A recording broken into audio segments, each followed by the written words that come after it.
दादी ना तो माने लाड लड़ाया, अब क्यों करो सा माने दूर। मात्र 11 साल की उम्र में खुद से 25-30 साल बड़े आदमी से फूलन देवी की शादी हुई थी। 1979 में एक डकैत गैंग ने उनके घर से फूलन देवी का अपहरण कर लिया था। उसके बाद प्रताड़ना, कष्ट, बलात्कार, घृणा और नरसंहार का ऐसा सिलसिला रहा कि फूलन देवी का नाम हर भारतवासी की जुबान पर आ गया। एक बार फूलन देवी ने एक इंटरव्यू देते हुए कहा था, हमने भी सोचा कि इतने बुरे बुरे अत्याचार हुए मेरे साथ, तो हम क्यों मर जाएं? जिन्होंने मेरे साथ अत्याचार करा, हम क्यों उन्हें बता दें कि अगर किसी के साथ तुम ऐसा करोगे तो तुम्हें भी जवाब मिलेगा? क्यों मर जाएं? हम किस लिए मर जाएं? फूलन देवी लोगों की नजर में पहली बार तब आई जब उनके गैंग ने उनके ऊपर हुए बलात्कार का बदला लेने के लिए कानपुर के नजदीक बेहमेई गांव को घेर लिया। वहां उन्हें वो लोग तो नहीं मिले जिन्होंने फूलन पर जुल्म ढाए थे, लेकिन उन्होंने गांव के 21 राजपूत लोगों को जमा कर गोली से उड़ा दिया। भोगनीपुर कलेक्ट्रेट में चपरासी के तौर पर काम कर रहे जंतर सिंह भी उन लोगों में से एक थे जिन पर गोली चलाई गई थी, लेकिन वो बच निकले थे। 36 साल बाद भी उन्हें वो घटना अभी तक याद है। इन्होंने गांव को चारों तरफ से घेर लिया और लूटपाट भी शुरू की।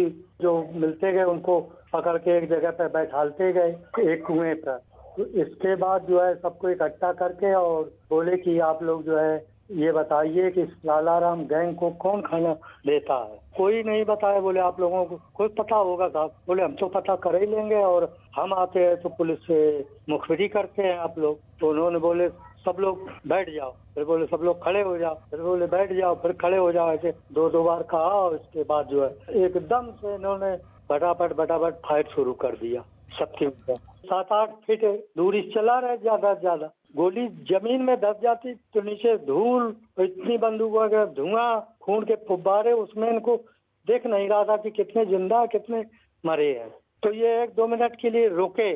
3 लोग उसमें खड़े थे वहां पे। जब हमने देखा कि ये लोग चले गए जयकारे करते हुए, नारे लगाते हुए, हम कहे सब चले गए, मैंने आंख खोल दी। तो आंख खोलने पे हमारी आंख उसकी आंख मिल गई थी। मान सिंह खड़ा था, फोसा खड़ा था, एक और खड़ा, 3 उनसे आंख मिल गई।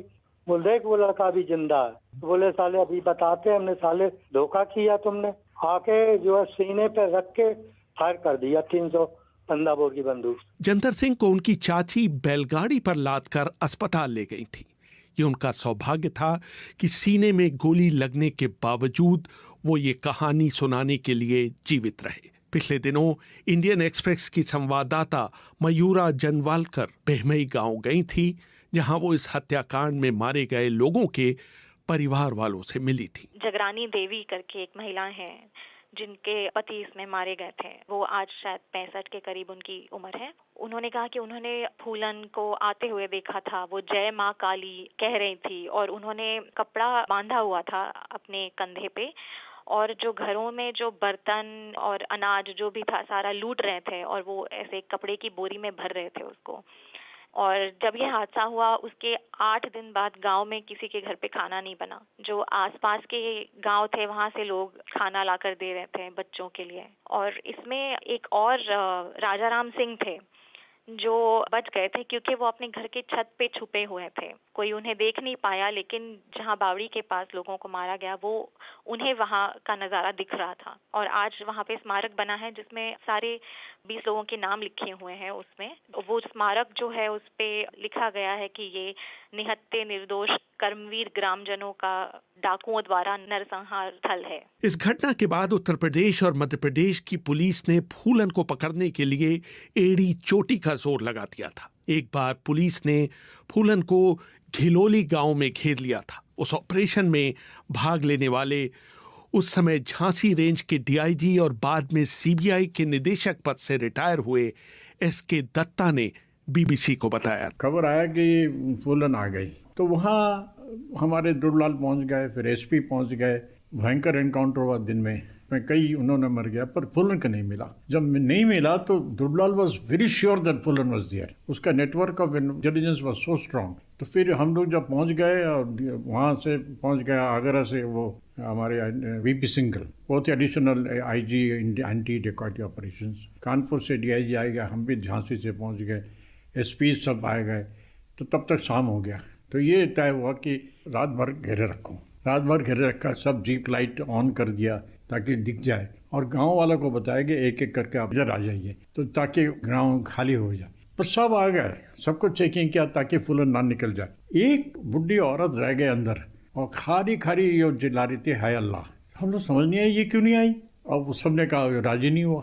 तो नेक्स्ट डे सुबह जब गए तो फुलन का कोई निशाना नहीं मिला, तो वी कॉल्ड ऑफ ऑपरेशन। बाद में मालूम पड़ा कि Phoolan was very much there, वो वहीं थी एक डिच के नीचे, और जिसके ऊपर भूसा रखा हुआ था। और मजेदार बात है, विक्रम सिंह जो भूसा में बैठे हुए थे जो कि बाद में डीजी यूपी बन गए थे। तो हाय अल्लाह जो है ये कोड था, ये to alert Phoolan Devi and Man Singh, उनका जो कंपेनियन था, कि मत निकल आओ, अभी भी पुलिस है। मैंने उत्तर प्रदेश के पूर्व डीजीपी विक्रम सिंह से संपर्क किया, जो उस जमाने में हमीरपुर के एसपी हुआ करते थे और फूलन के खिलाफ इस ऑपरेशन का हिस्सा थे। बहमई कांड के बाद घेराबंदी बनी, ये लोग सब वही कैंप करते थे। वो आज का जमाना नहीं था कि आज आप पाला छू के वापस। जब तक आप गिरोह को नेस्तनाबूद न कर दे, आप वही कैंप करते थे। पेड़ के नीचे रहिए, स्लीपिंग बैग लीजिए, कुएं से और तालाब से पानी पीजिए, लेकिन रहिए वहीं जब तक कि मुठभेड़ होकर के आप इस पार या उस पार न कर लें। बहरहाल मुखबिरी अच्छी थी, बहुत अच्छे प्रोफेशनल ऑफिसर्स थे, वायरलेस स्टेशन स्थापित किए गए, मुठभेड़ शुरू हुई। रामायण सिंह हमारे, उनको गोली लगी, एसओ कोतवाली जालौन थे। लेकिन मुझे कहने में कोई संदेह नहीं कि फूलन देवी ने बहुत जल्दी बहुत कुछ फील्ड क्राफ्ट सीख लिया था। बावजूद इस अच्छी मुठभेड़ के, पूरी घेराबंदी के, फूलन देवी भागने में सफल हुई। लेकिन उसमें ये कामयाबी जरूर मिली कि फूलन देवी समझ गए कि ये आखिरी मुठभेड़ है, अगली मुठभेड़ में वो बचेंगी नहीं। आपको बड़ा अजीब सा लगेगा कि बीपी सिंघल मरहूम, वो खुद लाउड हेडर लेके बैठते थे और खुद कमान करते थे। तो वो खुद कहते थे, इधर से विक्रम सिंह तुम आगे बढ़ो, वाजपेयी तुम इधर से, सारा फोर्स घेराबंदी करे। आरआई हमीरपुर की जिम्मेदारी है श्रीवास्तव, तुम पूरी और सब्जी लेके, क्योंकि मुठभेड़ चलेगी 10 घंटे, फोर्स भूखा नहीं रहेगा। फूलन के भी बड़े अच्छे मुखबिर थे। उसको मालूम पड़ गया पुलिस मूवमेंट से, ये कच्चा पना हो गया था कि एक दो एसओज ने शायद लाइट जला करके गांव में गए, वो की बड़ा अननेचुरल था उस दौर में कि पुलिस की गाड़ियां लाइट जला करके आगे जाए। लाइट जला के वो समझ गए कि कोई किसी की घेराबंदी हो रही। वो एक रास्ते से खेत पकड़ करते हुए बीहड़ पार करके बीहड़ में पहुंच गए। फूलन को पकड़ पाने में असफल रहने पर मध्य प्रदेश सरकार ने बीड़ा उठाया कि फूलन देवी को आत्मसमर्पण करने के लिए राजी किया जाए, और इसकी जिम्मेदारी दी गई भिंड जिले में एंटी डकैती ऑपरेशन के एसपी राजेंद्र चतुर्वेदी को। चतुर्वेदी बहुत बड़ा जोखिम उठाते हुए पहले मोटरसाइकिल पर और फिर करीब 6 किलोमीटर पैदल चलने के बाद फूलन से मिलने चंबल के बीहड़ों में खोड़न नाम की जगह पर पहुंचे। वो उनके और उनके गैंग के साथ 12 घंटे रहे, लेकिन चलते समय फूलन देवी ने एक पेच फंसा दिया। राजेंद्र चतुर्वेदी याद करते हैं। बोली कि हम कैसे जानते हैं कि आप मुख्यमंत्री की तरफ से आए हैं। ऐसे आप एक काम कीजिए, मैं जब वापस चला जाऊंगा तो साथ में किसी को भेज दीजिएगा, हम उसको मुख्यमंत्री से ही खुद मिलाएंगे। तो बोला ठीक है जी सर, इनको ले जाइए, ये हमारे बहुत ट्रस्टेड आदमी हैं। दिन भर बात करते रहे, राइट फ्रॉम मॉर्निंग करीबन 6-7 बजे से लेके दोपहर खाना वाना उसने बनाया, बड़ी बड़ी मोटी मोटी रोटी तो हम चले वहां से करीबन शाम को, और करीबन 2 बजे रात को हम पहुंचे भिंड। ये भी मेरे साथ में था। 4:30 बजे सुबह हमने सीएम को फोन किया, केवल इतना ही बोला। वो एक्सपेक्ट कर रहे थे कि हम कुछ खबर देंगे। हमने बोला sir 2 down done. 2 down code word थी। तो बोले अच्छा ठीक है।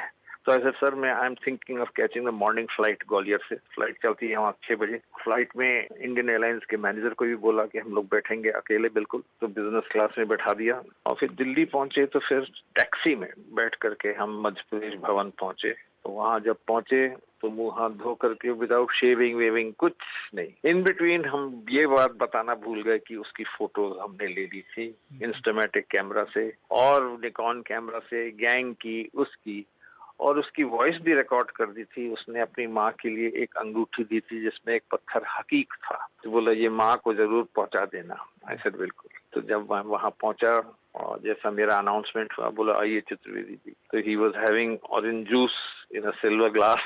तो हमने उनको इंस्टामेटिक कैमरा की फोटो दिखाई और वो आदमी को हमने बोला उनकी रिप्रेजेंटेटिव मेरे साथ आए हैं, मेरे कमरे में हैं, इसे बुलाइए ना। तो ही also came and he touched the CM's feet. CM के सामने बोला, तो तुमको विश्वास है कि मुख्यमंत्री मध्य प्रदेश से मिल लिए? बोलो हाँ। इसके बाद फूलन के दूध को वापस दिल्ली से मध्य प्रदेश पहुंचाया गया। इस बीच मध्य प्रदेश के मुख्यमंत्री अर्जुन सिंह राजेंद्र चतुर्वेदी को लेकर दिल्ली गए। सीधे उन्होंने फोन किया राजीव गांधी जी को कि हम आ गए हैं, I have some good news for you. तो उन्होंने हम लोग को बुलाया, करीबन 12 o'clock वी रीच्ड 1 सत्येंद्रनगर रोड और उनसे मिले। ही सेज वंडरफुल, मेरे कंधे फटफटाए तो अंदर ले गए।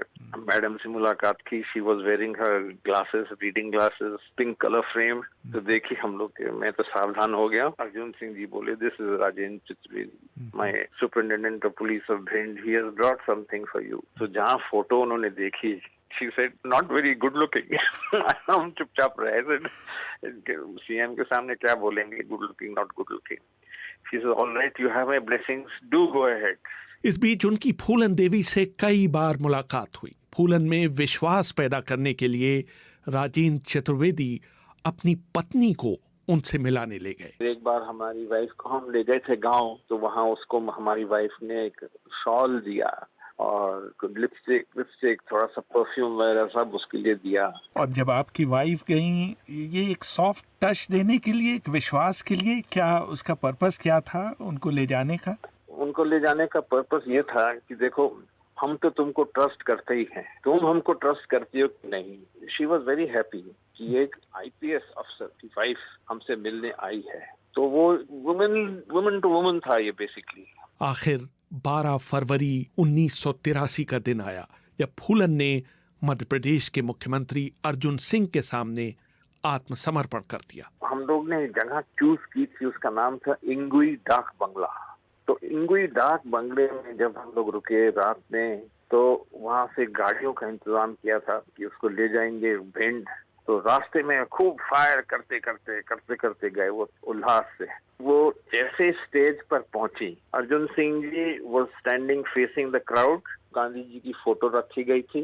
तो सबसे पहले आई वो गांधी जी की फोटो में हाथ से छुई, उसके बाद अपना हथियार ऊपर उठाया, पूरे क्राउड को दिखाया और हथियार ऊपर लेकर उठा करके फिर घूमी और अर्जुन सिंह के पैर पर हथियार रखा। इसके बाद फूलन देवी 11 साल तक जेल में रहीं, पहले ग्वालियर और फिर तिहाड़ में। 1994 में मुलायम सिंह यादव की सरकार ने उन्हें रिहा कर दिया। 1996 और 1999 में वो मिर्जापुर से चुनाव जीतकर लोकसभा पहुंची। 25 जुलाई 2001 को बहमई हत्याकांड का बदला लेने के लिए उनके घर के सामने शेर सिंह राणा ने उनकी हत्या कर दी। फूलन के पति उम्मेद सिंह याद करते हैं, हमारे जो सामाजिक संगठन था एकलव्य सेना, उसकी प्रदेश अध्यक्ष थी एक लड़की उत्तराखंड की। उसने कहा कि बहन जी हमारे यहाँ एक मीटिंग कर दो आप। वो जो लड़का था जो मर्डर करने वाला, वो भी रुड़की का ही था। तो उसने उससे संपर्क बनाया और उसका वो एक किस्म ड्राइवर टाइप बन गया उस लड़की, उस लेडीज का। वो उसके साथ वो घर में घुसना शुरू कर दिया उसने।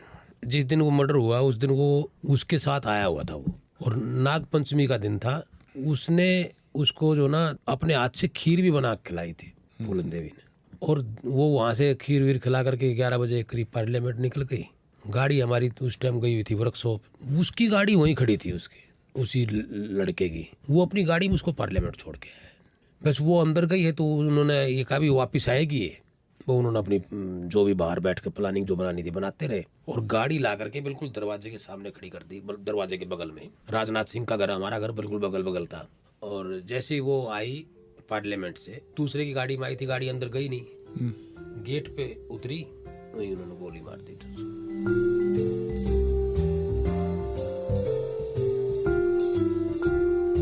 रेहान फजल, BBC, दिल्ली।